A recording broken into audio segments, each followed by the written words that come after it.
Hello everyone, once again welcome back on your YouTube channel Dangi Academy. तो friends, Hindi की जो series हमने start की है उसमें मैं आपको समास और संधि पढ़ा चुकी हूँ। आज के इस वीडियो में आप देखने वाले हैं अलंकार, जो कि हर कंपटीशन एग्जाम के पॉइंट ऑफ व्यू से काफ़ी ज़्यादा इंपॉर्टेंट टॉपिक है। एक या दो क्वेश्चंस इससे रिलेटेड ज़रूर पूछे जाते हैं। तो इस वीडियो में मैं आपको बहुत ही सिंपल ट्रिक के माध्यम से बताने वाली हूँ कि यदि एग्जाम में अलंकार आता है, कि यदि आपको कोई सा भी लाइन दे दी जाएगी, कोई सा वाक्य दिया जाएगा और उसमें पूछा जाएगा कि निम्नलिखित में कौन सा अलंकार है, तो आप बहुत ही कुछ ही सेकंड में ये पता लगा सकते हैं कि इसमें कौन सा अलंकार है। तो फ्रेंड्स, वीडियो को स्टार्ट करने से पहले आप सभी से रिक्वेस्ट है, यदि चैनल पर पहली बार विजिट कर रहे हैं तो चैनल को सब्सक्राइब कर लीजिए और साइड में जो बेल आइकन का बटन है उसे प्रेस करके ऑल नोटिफिकेशन को ऑन कर दीजिए, ताकि जब भी नया वीडियो अपलोड होता है तो आपके पास नोटिफिकेशन पहुंच जाए। वीडियो अच्छा लगे तो लाइक और अपने फ्रेंड्स के साथ ज़्यादा से ज़्यादा शेयर करना मत भूलिए। तो आइए वीडियो को स्टार्ट करते हैं। तो टॉपिक है हमारा अलंकार। जैसा कि नाम से ही इंडिकेट हो रहा है अलंकार, तो अलंकार जनरली दो वर्ड से मिलकर बना है, प्लस कार। तो देखिए, अलम का क्या मीनिंग होता है। अलम का मीनिंग होता है यहाँ पर आभूषण। क्या मीनिंग होता है अलम का? अलम मतलब होता है आभूषण। तो इसको इस प्रकार से भी कहा जा सकता है कि जो अलंकृत करे या सुशोभित करे वही अलंकार है। यानी जिसके आने से वाक्य की जो रचना है या उसकी सुंदरता बढ़ जाती है, उसी को कहा जाता है अलंकार। उससे जो वाक्य रचना है या वाक्य को जो हम पढ़ते हैं तो उसकी जो एक लयबद्धता बन जाती है, एक सुंदरता बन जाती है, उसी को कहा जाता है अलंकार। तो अलम का क्या अर्थ होता है? आभूषण। और कार मतलब जो करे। तो काव्य की शोभा बढ़ाने वाले तत्वों को क्या कहा जाता है? अलंकार। जो काव्य में जो भी उस काव्य की शोभा बढ़ा रहे हैं वो सभी तत्व कहलाते हैं अलंकार। तो फ्रेंड्स, इस वीडियो को अपने फ्रेंड्स के साथ ज़्यादा से ज़्यादा शेयर कीजिए ताकि उन्हें भी एग्जाम में हेल्प मिल सके। और जब भी अलंकार से रिलेटेड कोई भी क्वेश्चन आता है तो आपको बिल्कुल छोड़ के नहीं आना है और उसे बिल्कुल सही करके आना है। अब हम देख लेते हैं अलंकार के कितने भेद होते हैं। तो देखिए, अलंकार वैसे तो तीन प्रकार का होता है, शब्द अलंकार, अर्थ अलंकार और उभय अलंकार। पर मुख्यतः इसे दो प्रकार का माना जाता है, शब्द अलंकार और अर्थ अलंकार। तो यहाँ पर इस वीडियो में हम शब्द अलंकार और अर्थ अलंकार के बारे में बात करने वाले हैं। उभय अलंकार की इसमें हम विवरण नहीं देखेंगे, क्योंकि ज़्यादातर एग्जाम में शब्द अलंकार और अर्थ अलंकार को ही पूछा जाता है। आप चाहे तो इसका स्क्रीनशॉट ले सकते हैं। देखिए, शब्द अलंकार के कुछ भेद दिए हुए हैं। अनुप्रास अलंकार, यमक अलंकार, श्लेष अलंकार, पुनरुक्ति, विप्सा, वक्रोक्ति। बहुत कम ही पूछा जाता है, लेकिन कभी कभी ये पूछा जा सकता है कि जैसे मान लीजिए श्लेष अलंकार निम्नलिखित में से किस प्रकार का अलंकार है? शब्द अलंकार, अर्थ अलंकार, उभय अलंकार या इनमें से कोई नहीं। तब आपको ये ध्यान रखना है कि जो श्लेष अलंकार है वो एक शब्द अलंकार का उदाहरण है। ऐसे ही अर्थ अलंकार के भेद दिए हुए हैं यहाँ पर। उपमा अलंकार, रूपक अलंकार, उत्प्रेक्षा अलंकार, मानवीकरण, विरोधाभास, संदेह, अतिशयोक्ति, उपमेय उपमा या भ्रांतिमान। तो यहाँ पर जो इम्पॉर्टेंट है, यानी एग्जाम में ज़्यादातर पूछे जाते हैं, हम उन्हीं की डिटेल यहाँ पर देखने वाले हैं। यदि आप और बचे हुए अलंकार भी देखना चाहते हैं तो मुझे कमेंट सेक्शन में कमेंट करके ज़रूर बताइएगा। तो आगे बढ़ते हैं। मुख्यतः जो अलंकार है वो दो प्रकार के होते हैं, और उभय अलंकार भी देखिए दो प्रकार के, संसृष्टि और संकर। अब यहाँ पर दोनों ही देखते हैं। सबसे पहले अर्थ अलंकार। तो देखिए, अर्थ अलंकार।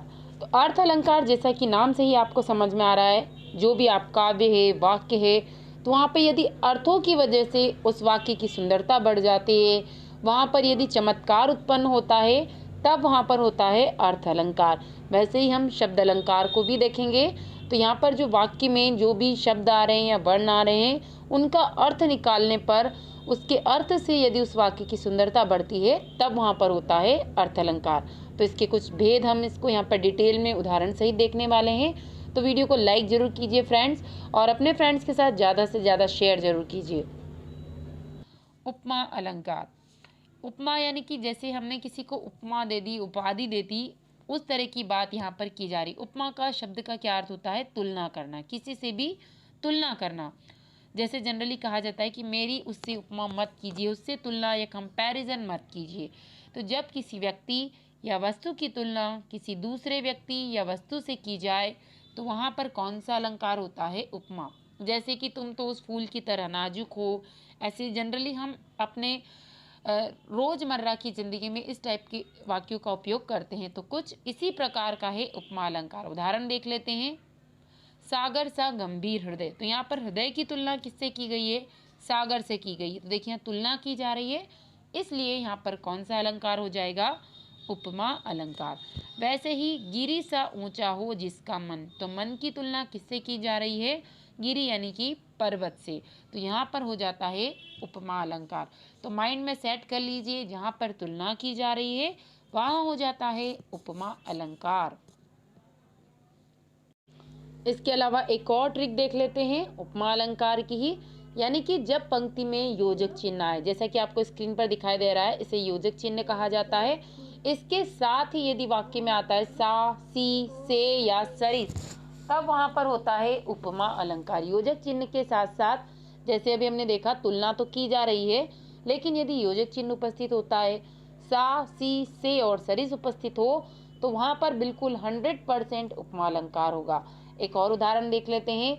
मुख चंद्रमा सा सुंदर है, कर कमल सा कोमल है। तो देखिए योजक चिन्ह आपको दिखाई दे रहा है, उसके साथ ही सा दिखाई दे रहा होगा यहाँ पर ये, तो यहाँ पर हो जाता है उपमा अलंकार।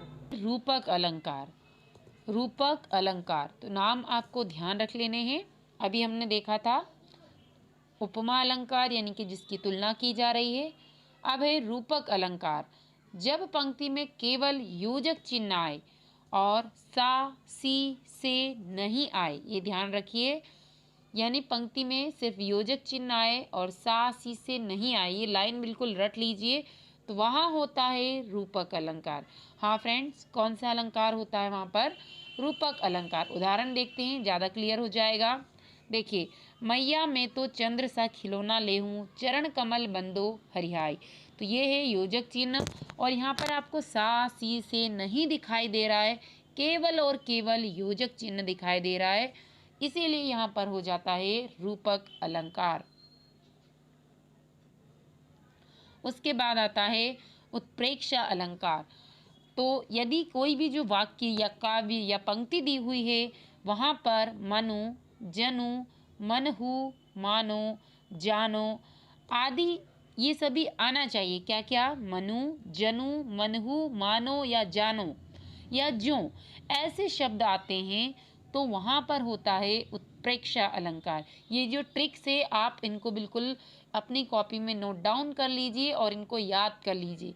ये शब्द यदि आते हैं यहाँ पर मनु, जनु, मनहु, मानो, जानो या ज्यों, तो वहाँ होता है उत्प्रेक्षा अलंकार।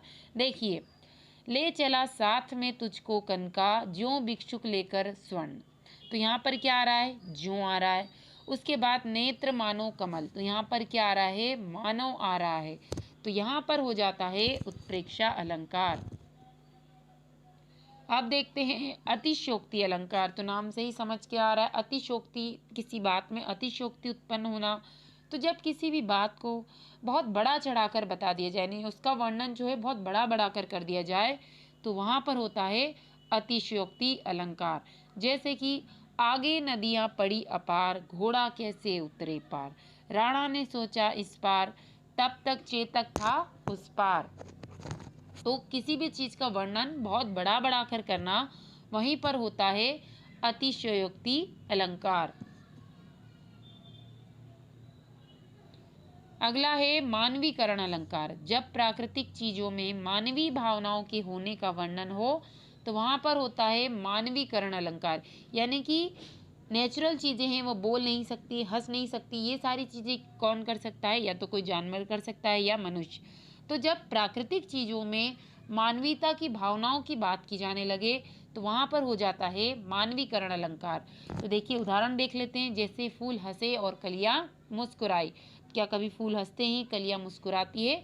लेकिन यहाँ पर मानवीयता की बात की गई है, इसलिए यहाँ पर हो जाता है मानवीकरण अलंकार। विरोधाभास अलंकार, यानी कि जब किसी आप काव्य या वाक्य का वर्णन कर रहे हो, तो वहां पर विरोध नहीं हो रहा है, लेकिन फिर भी ऐसा प्रतीत होता है कि विरोध हो रहा हो, तो ऐसी जगह होता है विरोधाभास अलंकार। उदाहरण से समझते हैं। आग हूँ जिससे ढुलकते बिंदु हिमजल के, शून्य हूँ जिसमें बिछे है पावड़े पल के। ये अलंकार कम ही पूछा जाता है एग्जाम्स में, बट ये इसमें इंक्लूड था, इसलिए मैं आपको बता रही हूँ। यदि एग्जाम में आता है तो आपको इसको गलत नहीं करके आना है। अब है शब्द अलंकार।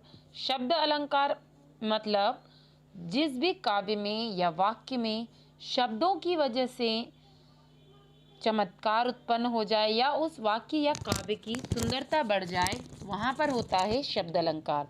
जैसे कि अभी हमने देखे थे अर्थ अलंकार, यानी कि अर्थ की वजह से, सिर्फ शब्दों की बात नहीं की जा रही, शब्द तो वहाँ पर उपस्थित होगा, लेकिन उससे निकलने वाले अर्थ की वजह से वहाँ पर काव्य की शोभा बढ़ जाती है, तब उस वाक्य में अर्थ अलंकार होता है। लेकिन यहाँ पर बात की जा रही है सिर्फ शब्दों की वजह से, यहाँ शब्दों के अर्थों की बात नहीं की जा रही है। ये ऐसे जब भी शब्द अलंकार होंगे तो शब्दों का अर्थ नहीं निकाला जाएगा, सिर्फ शब्दों की वजह से ही उस काव्य या वाक्य की शोभा बढ़ जाती है, तो वहाँ उपस्थित होता है शब्द अलंकार। अब यहाँ पर हम कुछ इसके भेद देखने वाले हैं, जैसे कि अनुप्रास अलंकार, यमक अलंकार और श्लेष अलंकार। यदि इसके बाद जो बचे हुए अलंकार है, यदि आप उनको देखना चाहते हैं तो मुझे कमेंट सेक्शन में कमेंट कीजिए। मैं आने वाली वीडियो में कोशिश करूंगी कि मैं आपको सारे ही अलंकार पूरे डिटेल में प्रोवाइड करवा पाऊँ। तो आइए इनको स्टार्ट करते हैं। अनुप्रास अलंकार। अनुप्रास यानी कि कोई भी वर्ण, ध्यान रखिए, बिल्कुल माइंड में याद रख लीजिए, वर्ण की बात की जा रही है। कोई भी वर्ण यदि बार बार आता है तो वहां पर अनुप्रास अलंकार होगा। जैसे कि देखिए, चारु चंद्र की चंचल किरणें खेल रही थी जल तल में, तो यहाँ पर कौन सा वर्ण बार बार आ रहा है? च वर्ण, ये बार बार आ रहा है। देखिए यहाँ पर हम इसका अर्थ निकाल नहीं रहे। इससे पहले जब हमने अर्थ अलंकार देखा था तो वहाँ पर हम वाक्य का अर्थ निकाल रहे थे, उसके बाद में देख रहे थे कि ये यहाँ पर कौन सा अलंकार है। यहाँ पर सिर्फ वर्ण बार बार आ रहा है, तो यहाँ पर हो जाता है अनुप्रास अलंकार। एक और उदाहरण देख लेते हैं। मधुर मधुर मुस्कान मनोहर मनुज द्वेष का, तो यहाँ पर क्या आ रहा है? म वर्ण बार बार आ रहा है। जन रंजन मंजन धनुज मनुज रूप सुरभूप, अब यहाँ पर क्या आ रहा है? न वर्ण बार बार आ रहा है। विश्व बदर इव धृत उदर जोवत सोवत सूप, तो यहाँ पर वर्ण की जब भी बात की जाए तो वहां पर होता है अनुप्रास अलंकार। यमक अलंकार। यमक यानी कि एक ही शब्द के एक से अधिक बार आए, यानी कोई एक ऐसा शब्द है जो बार बार आ रहा है, लेकिन उसके यदि अर्थ जब हम निकाले, जैसे कि अभी हमने पढ़ा था कि एक शब्द अलंकार का उदाहरण है और शब्दों की वजह से शोभा बढ़ रही है, लेकिन यदि हम इनके मीनिंग निकाल रहे हैं, कोई शब्द बार बार आ रहा है और उनके जो मीनिंग है वो अलग अलग निकल रहे हैं, तब होता है यमक अलंकार। काली घटा का घमंड घटा, तो देखिए दोनों बार घटा घटा है, लेकिन दोनों का ही मीनिंग क्या होगा? अलग। एक बार ये काली घटा है कोई, और जो दूसरा घटा वो कम करने को यहाँ पर बता रहा है। कनक कनकते सौगुनी मादकता अधिकाय, या खाए बोरात नर या पाए बोराय। ठीक है, तो एक कनक मीन्स होता है सोना और एक कनक मीन्स होता है धतूरा, तो दोनों के ही अलग अलग मीनिंग यहाँ पर निकलते हैं। काफ़ी कॉमन एग्जाम्पल है, आपने आपके स्कूलिंग टाइम पर भी इसको पढ़ा होगा। श्लेष अलंकार, जनरली यहीं पर कंफ्यूजन क्रिएट होता है, श्लेष अलंकार और यमक अलंकार। इस वीडियो को देखने के बाद आई होप आपको अब कभी भी कंफ्यूजन क्रिएट नहीं होगा। तो देखिए यहाँ पर भी बात की जा रही है, वहाँ पर आपने देखा था कि शब्द रिपीट हुआ, मीनिंग अलग अलग। यहाँ पर बात की जा रही है एक ही शब्द के अनेक अर्थ होते हैं, एक ही शब्द के अनेक अर्थ होते हैं। रहीमन पानी राखिए बिन पानी सब सून, पानी गए न उबरे मोती मानस चून। तो देखिए पानी का पहला अर्थ क्या है? मनुष्य के संदर्भ में, जब इसका मतलब विनम्रता से है, तो यहाँ पर रहीमन क्या कह रहे हैं कि मनुष्य में हमेशा विनम्रता यानी पानी होना चाहिए। और दूसरे पानी का अर्थ होता है आभा, तेज या चमक, जिसके बिना मोती का कोई भी मूल्य नहीं होता है। तो ये अंतर आपको ध्यान रखना है। कनक वाला उदाहरण और रहीमन पानी, ये दोनों उदाहरण आपने पढ़े होंगे स्कूल टाइम पर। तो यमक अलंकार और श्लेष अलंकार में बिल्कुल भी आपको कंफ्यूज नहीं होना है। मैंने कोशिश की है कि आपको सिंपल सी लैंग्वेज में मैं अलंकार समझा पाऊँ, ताकि आपको एग्जाम में हेल्प मिल सके। इसके अलावा भी यदि आपकी कोई भी डाउट है तो मुझे कमेंट सेक्शन में कमेंट करके ज़रूर बताइए। Thank you so much for watching this video.